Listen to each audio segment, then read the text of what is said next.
बताते हैं कि importance of ninth house Lord. अब नौवां भाव किसका है? लक का है, किस्मत का है, प्रॉस्पेरिटी का है, गुरुओं का है, पितरों का है, कंसल्टेंसी का है, हायर लर्निंग का है, लंबी दूरी की यात्राओं का है। वो कहते हैं ना, जिसका किस्मत अच्छी है, किसी व्यक्ति की किस्मत बुलंद पे है तो उसको कुछ नहीं चाहिए, बुलंदी पे है। तो जो भी व्यक्ति is born lucky, he does not need anything in life, क्योंकि वो भाग्य के कारण ही सारी चीजों को हासिल करता रहेगा। इसलिए नौवां घर इतना इंपॉर्टेंट हो जाता है। तो बहुत बार आपने व्यक्ति देखे होंगे जो कहते हैं मेरा तो लकी नहीं साथ देता, वो व्यक्ति होंगे जिनका नौवां लॉर्ड आठवें में बैठ गया होगा, क्योंकि आठवां भाव दुर्भाग्य है, नौवां भाग्य है। तो वो कंप्लेन ही करेंगे आपको कि मेरा तो भाग्य साथ नहीं देता है मेरे। भाग्य सबका साथ देगा, बट आपको उस घर की एक्टिविटी करनी है अपना भाग्य को उज्जवल करने के लिए, अपने भाग्य को एनहेंसमेंट लाने के लिए। अगर आप उसकी यूटिलाइजेशन उस घर की नहीं करोगे तो आपका भाग्य नहीं उज्जवल होगा।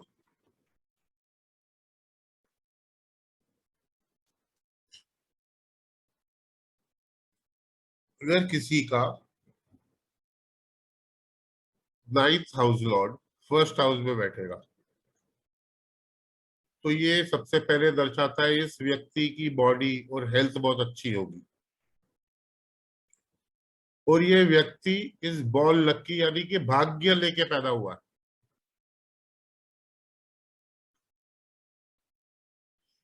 इस व्यक्ति के लिए इसके फादर लकी होंगे, इसके गुरु टीचर्स, इसके mentors will be lucky for him. इसकी लंबी दूरी की, जितनी लंबी दूरी की यात्राएं करेगा ये व्यक्ति, उतना इसका भाग्य उज्जवल होगा। जितना ये व्यक्ति अपने ट्रेडिशन कल्चर को फॉलो करेगा उतना इसका भाग्य उज्जवल होगा। ये व्यक्ति जितनी हायर लर्निंग करेगा उतना इसका भाग्य, किस्मत, प्रॉस्पेरिटी आएगी, इसको मिलेगी। अगर किसी का नौवां house Lord, ninth house Lord sits in the second house, तब हम कहते हैं कि भैया born with the silver spoon, भाग्य का स्वामी दूसरे भाव में बैठ गया, क्योंकि लाल किताब में दूसरा भाव भी, दूसरा घर भी बृहस्पति का है और नौवां भाव भी बृहस्पति का है। और बृहस्पति प्रॉस्पेरिटी है, बृहस्पति किस्मत है। तो ये पैदा होते ही इसकी किस्मत के साथ धन आया है। तो हम बोलते हैं कि व्यक्ति is born with a silver spoon. इसकी जो जॉइंट फैमिली होगी वो इसका भाग्य, किस्मत, प्रॉस्पेरिटी को एनहेंस करने में योगदान देगी।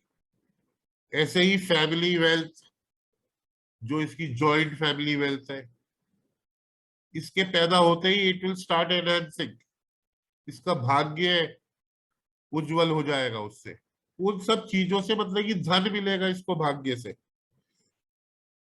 इसका भाग्य उज्जवल होगा फैमिली वेल्थ से, फैमिली एक्यूमुलेटेड जेम्स ज्वेलरी से, फैमिली के बैंक बैलेंसेस से इसका भाग्य उज्जवल होगा।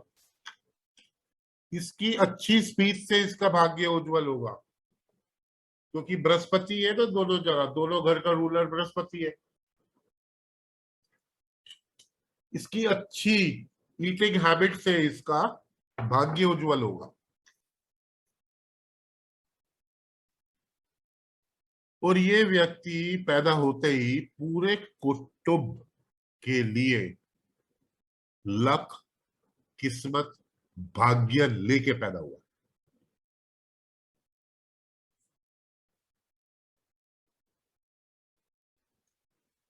अगर किसी का 9th house Lord 3rd house में बैठता है,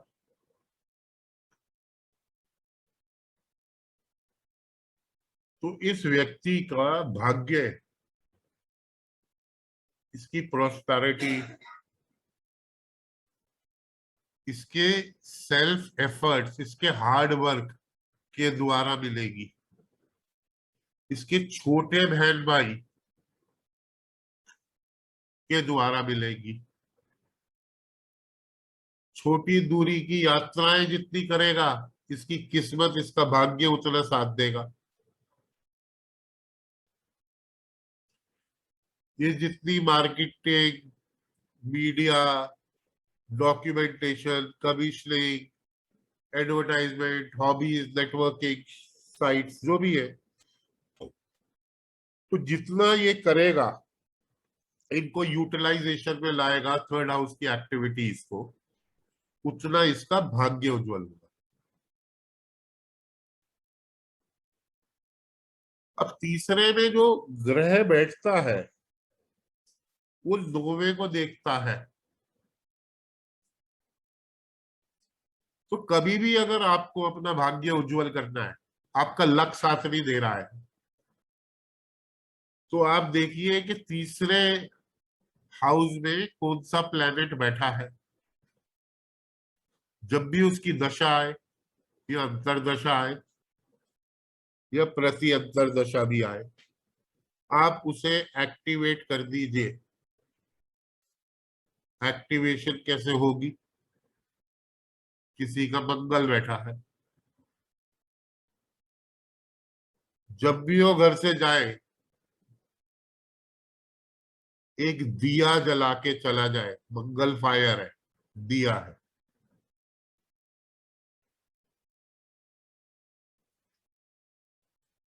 किसी का चंद्रमा बैठा है, वो व्यक्ति पानी पी के,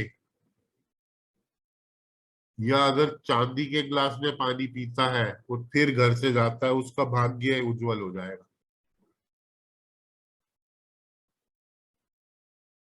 किसी का सूर्य बैठा है,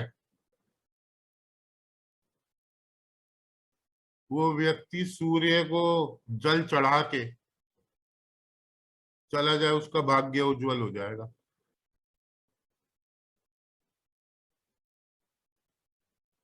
किसी का शनि बैठा है,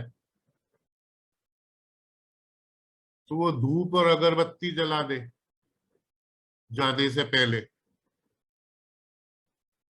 उसका भाग्य उज्जवल हो जाएगा।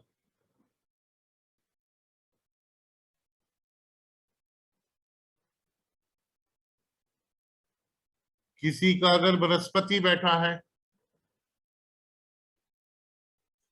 वो व्यक्ति कुछ मीठा खा के चला जाए घर छोड़ने से पहले, या मंदिर में, रिलीजियस प्लेस जो घर में मंदिर होता है, वह शीश झुका दे, तो भी उसका भाग्य उज्जवल हो जाएगा।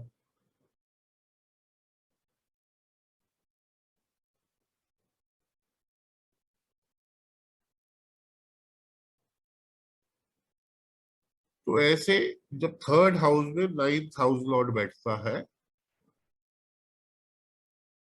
तो ऐसे कोई भी प्लेनेट अगर बैठा हो, तो ऐसे आप अपना भाग्य भी उज्जवल कर सकते हैं।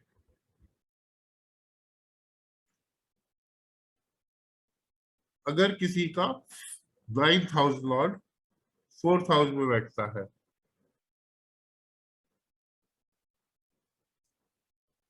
तो इस व्यक्ति का भाग्य इसकी मदर के द्वारा उज्जवल होगा।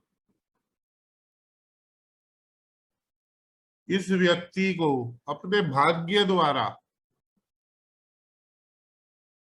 Luxury comforts, vehicles, land, house, सब कुछ मिलेगा। इसकी प्रॉस्पेरिटी भी चौथे घर से ही आएगी, भाग्य द्वारा, क्योंकि यहाँ बृहस्पति एग्जॉल्टेड होता है। तो इन ऐसे व्यक्तियों को सब कुछ मिलता है, ऐशो आराम मिलते हैं।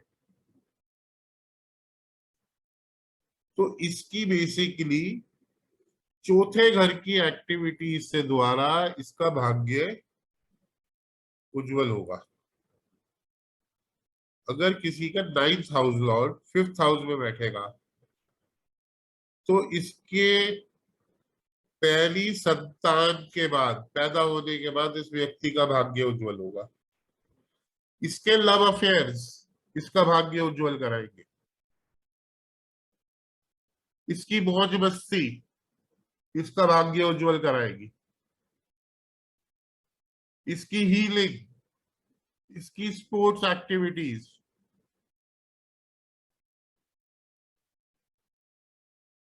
या आप ये भी बोल सकते हो कि स्टॉक मार्केट में इस व्यक्ति का भाग्य उज्जवल होगा, क्योंकि 9वें का स्वामी 5वें में बैठ गया। तो मतलब साफ है कि स्टॉक मार्केट में इसका लक फेवर करेगा। अब पैसा आए या ना आए वो बात एक अलग है, but he will be lucky in the stock market, he will be lucky in his love. जब भाग्य साथ दे रहा है तो और क्या चाहिए आदमी को। क्योंकि जब भी ये 5 और 9 में एक्सचेंज होता है ना, ये बड़े इंपॉर्टेंट हाउसेज है, लक्ष्मी स्थान है। और केपी में हम इनको कैटलिस्ट बोलते हैं फॉर एवरी इवेंट, 5 और 9।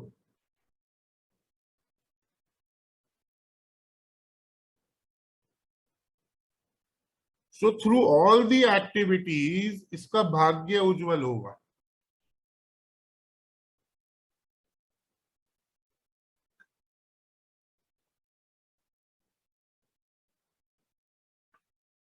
अगर किसी का 9th हाउस लॉर्ड 6ठे हाउस में बैठेगा तो इसके एम्प्लॉयज द्वारा, इसके नौकर चाकरों द्वारा, इसकी जॉब द्वारा इसका भाग्य, इसकी किस्मत, इसकी प्रॉस्पेरिटी उज्जवल होगी।